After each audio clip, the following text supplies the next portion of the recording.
Жылдан бeri Başladın mı? Başladım. Hurmatlı Sadır Nurkojоевич,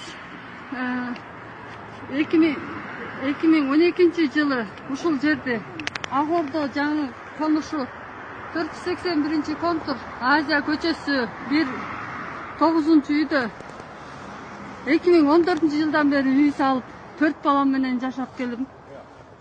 Ошол жашап келатканда эле 2017 жылы кошунам Самудинова Толкун өзүнүн жери туруп, менин жериме дагы менин оң тарабымда жайгашкан кошунамдын жерин кошуп, күйөөсү экөөнө жер генпланга кирбеген, трансформация болбогон жерди китеп чыгарып берип коюшкан. Сокулук районунун госрегистри, архитектурасы, ушул эки госактыны жасагандардын баары сотто иши, уголовный иш менен, кылмыш иши менен сот азыркыга чейин жүрүп жатат.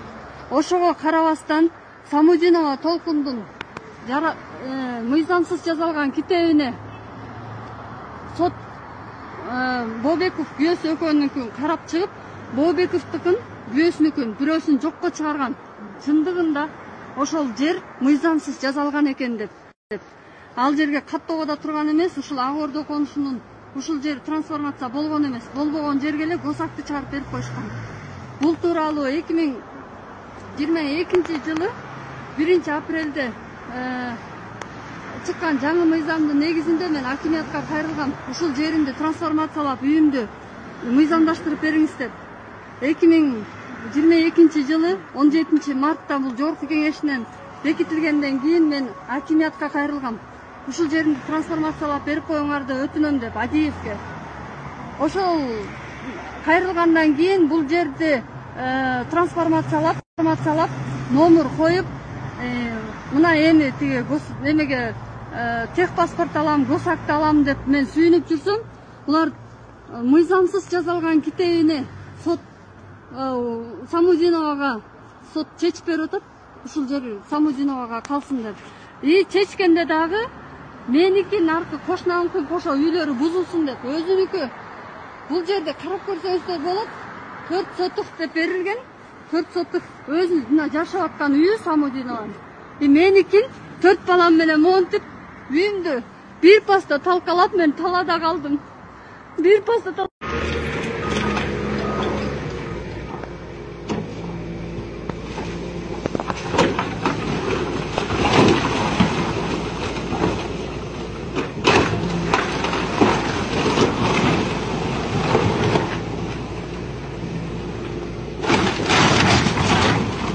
Аристон алынбай калган. Ала албагу.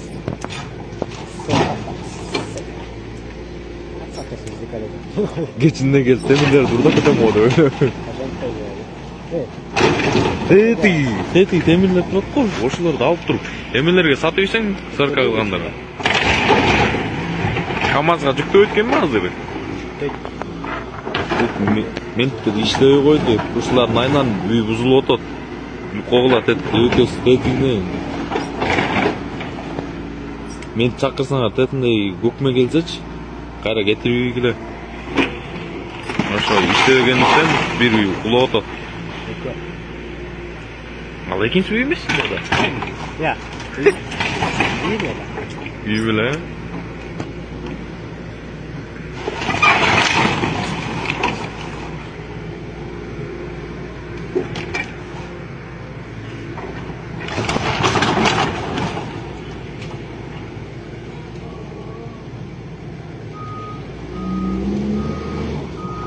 Тыгыл өлдү.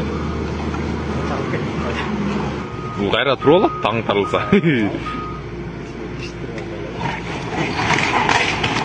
Ох, капан.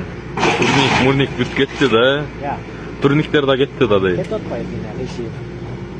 Сен үйүңдүн эмесинен караганда вешилерин көрөк экен. Үй деген кайсы помещенияда вешилер болгону уже сактанып эле. Болду, давай кыла. Ушундай.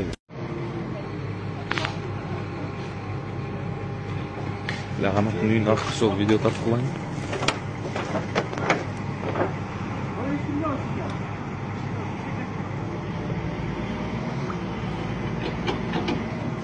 Ya bул үйгө канча тыйын акча кеткен да, сука.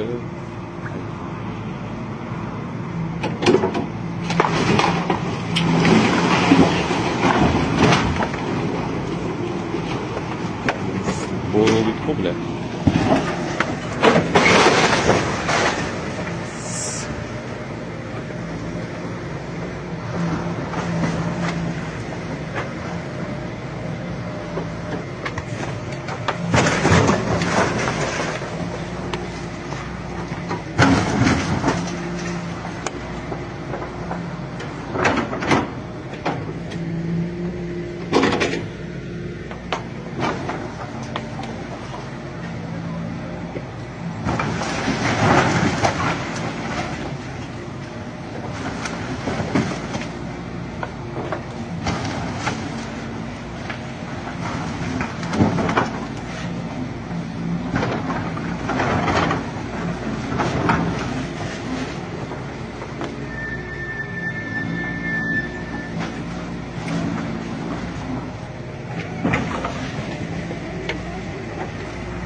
Үй салганда ушундай бат болса, бузуп салып ойнай берсең дейбиз.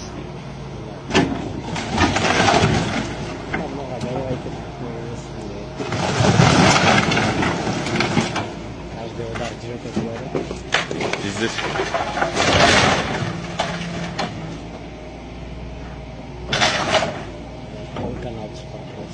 Кайсы полканы? Эмне кыласың? Ушунча нерсең турат. Булар кайсы болот? Матаңа деле жер жок, мен деле жарым үйдө отурат. Кайсын жарымы?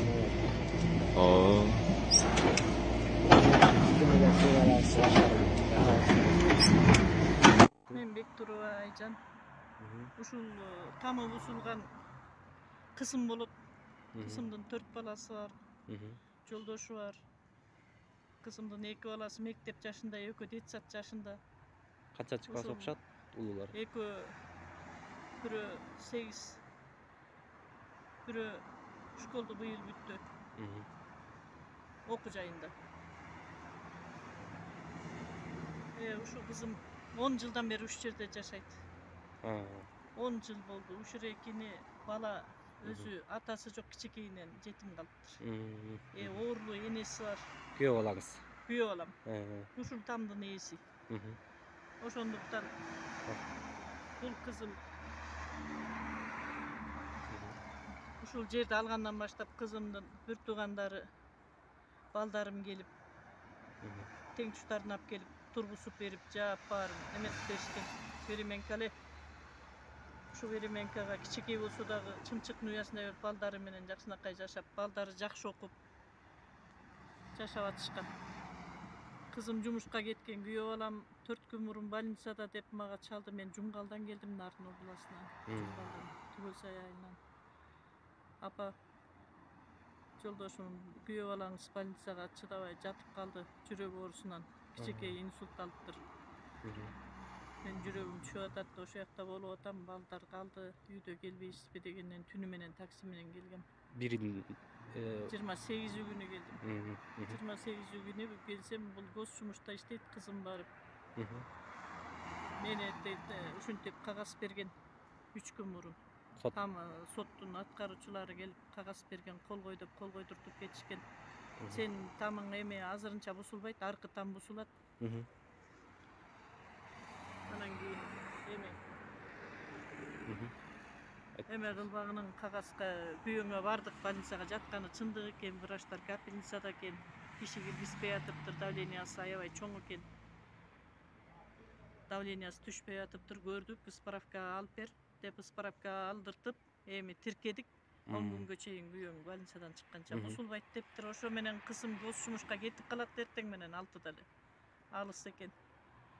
Детсадта иштейт. Ошо кеткенден кийин эле мен балдарды тургузуп, чайын коюп, балдар кечирээк ойгонот да. Чайын коюп, эмеге сайсам эле чай кайнаганча эле светти кыркып салышты.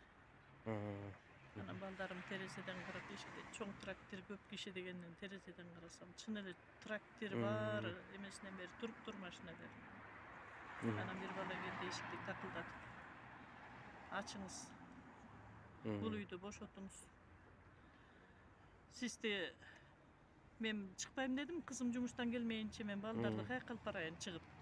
Десем жок, балдарды азыр соспон эмелерден чакырабыз да балдарды бага турган жерге беребиз. Кызыңыз ошо жактан алып алат. Жок, мен балдардан ажырабайм десем жок. Сиз эмне балдар бияка эле кармап турат деди. Мен устурбайм десем. Бир бала айтты, сиздин алыңыз канча? Бус деген кагаз келди бизге, бусабыз. Ай балдар, кыргызсыңарбы айланайын. Кое тургула, кызыма чалайын десем аяктан телефонун өчүртөт экен тияктан. Боз жумушунан такыр телефон албай койду. Анан кийин Аветте байланышам деген Аветке чейин телефону албай койду. Эмне кыларымды билбей, ошону айткандайын балдарды алып кетет экен деп эшиктерди ийлеп алдым. Сырткы дарбаса деле жок. Шипр менен эле тосулган ошонун кичинекей кабылгасын тээп эле ачып, тегеренип эле, тамды тегеренип эле терезе калганы тарсылатып эле чыгыңыз. Чыкпасаңыз күч колдонобуз. Суу алып деле киребиз деди. Аңча апа деп эки аялдын үнү чыкты. Биз врачпыз, сиздин ден соолугуңузду текшерип, скорый келди. Сиздин ден соолугуңузду, балдардын ден соолугун текшеребиз. Ачып коюңузчу деп мен ачпайм дедим. Ачпасаңыз деп анан эшиктеги эки балама мектептерине чалып, ылдам келгиле эшиктеги окуган эки бала, бир кыз бир эркек экөө тең келгенче пробка экен деп кызы ыйлап атты, баласы келип калды. Эшикте ачпайм мен, бирок эшиктен видеого тартып тургула теңчутарыңарга айтып телефонду. Өчүп калды деди баласы. Ошентип мен саат 5:30 чейин ачкан жокмун. Светти кыркып салышкандан эле балдарыма бир жылымча чай бердим. Жок, светти эме буякты эметкенде эле балдар турганда эле дүп-дүп боло баштады. Трактор менен түрттүбү билбейм. Тамдын артындагы кошунабыздын тамы дүкүлдөгөндө эле балдарым ыйлады, коркуп атабыз. Коркуп атабыз дегенде эле телевизордун мультфильм коюп туруп чоң чыгарып койдум. Ошо менен балдар коркпой калды го десем, биздин чатырдын башына чыгып, биздикин ыргыта башташты, дүкүлдөтүп. Аргас жеринен топурак түшүп, пенопласттар түшүп, агала сагала болуп үйлөр дүкүлдөй баштады. Үстүнө 4 бала чыгып, бузуп атыптыр. Көргөндө эле жокмун. Анан ай балам, терезеге келди соттун аткаруучумун, атыңы айтчы, кимсиң, тааныштырчы мени деп терезеден ошентсем, менен ишиңиз болбосун, чыгыңызчы эшикке деп. Бекеттен атыңды айтчы десем, айтпайм, менин атым менен эмне ишим бар. Эчтекемди айтпайм, уктуңбу? Деп эле кыйкырып өкүрдү.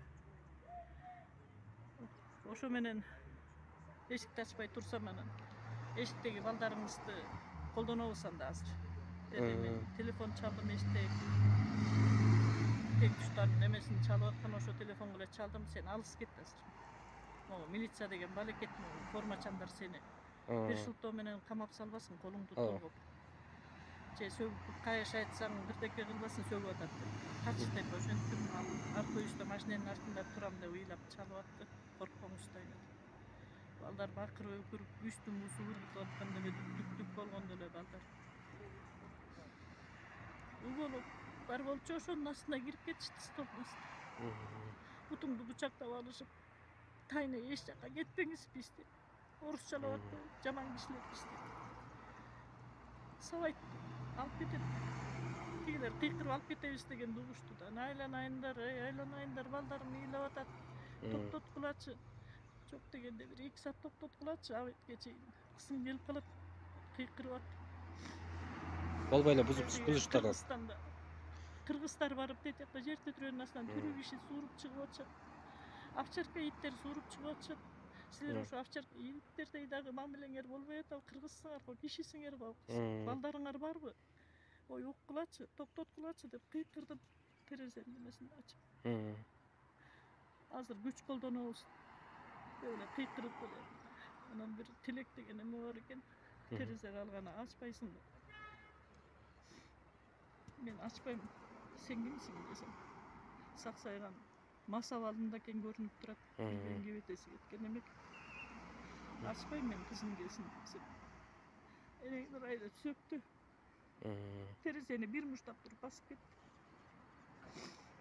Anam kudağıyı mıylap durup biz evde. Tuğunlar osturup durup. Belki öyle kendi başka işi yok. Kalınların çocuğum kalınların.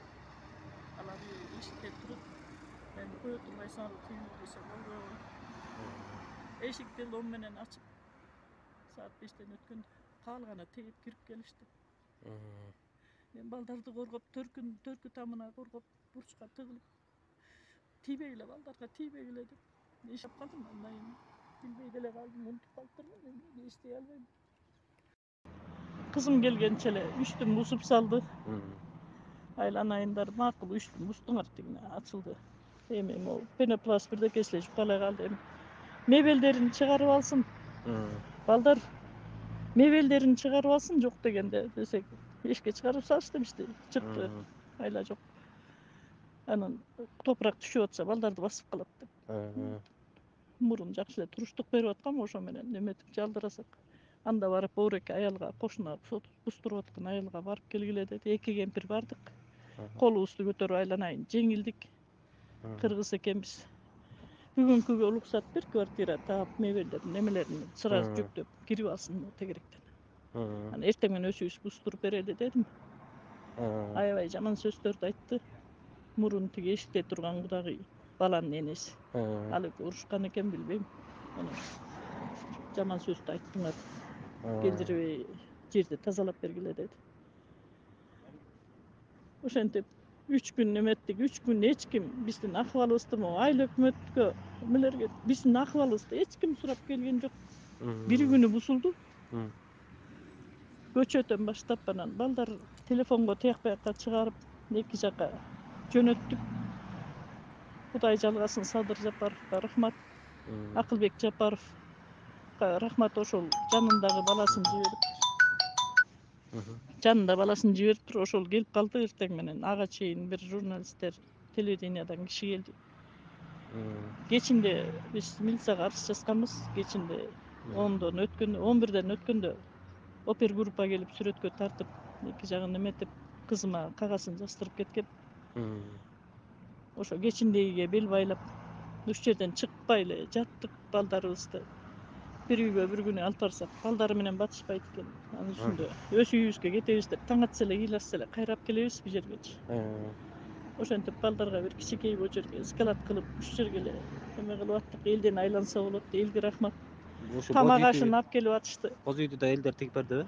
Боз үйдө элдер тигилди, элдер тигип берди. Эми ошо Садыр Жапаровдун жиберген баласы жыйналыш кылганда эле бир аз эле киши болчу, андан кийин толтура эл келди. Каяктан эмне болуп келишти билбейм, элге рахмат айланайын. Колунан келген эменин берип атышат. Ушу айыл өкмөткө чалды, эмеге чалды. Мен айттым бул жерден кетпейм. Бирдеке алып келип бергиле, кетпейбиз дедик. Бу жакта айыл өкмөт квартира даяр, жүргүлө үй даярдадык дедик. Кетпейбиз деп, бу жерге де жатып атабыз, уш жерге де жатабыз. Деп балам кызым болуп, өзүмдүн балам кызым болуп жаттык. Күйөө бала больницада. Ошо менен эртең мененден башталган кечке уш жерде эл кеткен жок. Рахмат элге. Жерине тамды түртсө ошо тамга там тургузуп бергиле деди. Убадасын берди. Акылбек Жапаровдун баласы урмат беле. Урмат. Кечке кеткен жок бечара, жакшы бала экен, рахмат уш жерден. Ошентип боз үй алып келип, айыл өкмөттөн боз үй алып келип, боз үйдү тигип беришти. Рахмат, жылуулап, тогун тарттырып, жылыткычтарды сайдыртып, элге рахмат, утур тамагын көтөрүп, чайын көтөрүп келди. Калай калк ичинде тынччылык, токчулук. Калкыбыз аман болсун, баарыңарга рахмат, балдарыңардын ыраатын көрүп жүрө бергиле. Ынтымак болсун. Элге рахмат, элиме, калкыма тынччылык болсун. Колунан келген жардамдарын берип атышат. Бирөө чөнтөгүн кагып, эмне кылсын? Ушул жерде баары эле квартира же болсо баары эле шаар кымбатчылык, шаар эмес башка жактын продуктусу эмеси бүт эле кымбаттап атат. Колунан келген тыйындарын беришип, бечаралар тыйын чогултушуп ушул жерденчи жыйналышта турушуп баары тыйын чогултуп, тыйын берип атышат. Колунан келген эмелерин берип атышат. Баарыңарга чоң рахмат. Күйөө балаңыздын абалы кандай? Жакшыбы? Деп анча атады. Көчөдөн бери кичине капельницасын асайтыптыр. Классташтары барып келди. Ага чейин 2 күн тыюу салды киши менен сүйлөштүрбөй. Көзү токтобой маргайт этип калды, анан бир жагы эметип калды деп атышкан. Азыр жакшы, Кудай буйруса кечинде классташтары барса жакшымын, өсүмө эми келдим дептир. Чоң рахмат каалайт калкка, муруке өкмөттөргө, биздин өйдө жогору жактагы өкмөттөргө ушу 3 күнгө чейин сурап келип койсо болмок. Көчө келгендерине да чоң рахмат. Муруке укук органдары тегеректеп турду бул жерден. Алар болбосо да эмне кылат элек жанагы тилекти жоготуп бергиле деп турушту. Рахмат. Тилек көп эле неме жамандык кылыптыр элге. Стенасы пескологдон салынган Песке эле болчу, песке. Канча комната эле ичи? Ичи 2 комнат, бирөө чоң зал, анан бул жерде бут чечкич, полдонгон бут чечкич бар болчу. Ошо 2 комнат беременка. Өздөрүнүн күчү менен салып деп. Өздөрүнүн эле күчү менен салды. Андан дагы ошо 7 жыл сот болду. 7 жылда саан уйдай гана акчаны алып турду адвокат. Ошо аягына чыгып берсе болмок. Уяты жок адвокат экен. Кызым төрөп түшүп атты. Болгон тыйынын ошого салып атышты байкуштар. Атасы оорулуу кызымдын да мен алышкам сахарный менен учетту, оорулуу, биз деле жардамды көп кыла алган жокпуз. Өздөрүнүн күчү менен эле өздөрү жашап келаткан. Туура эле.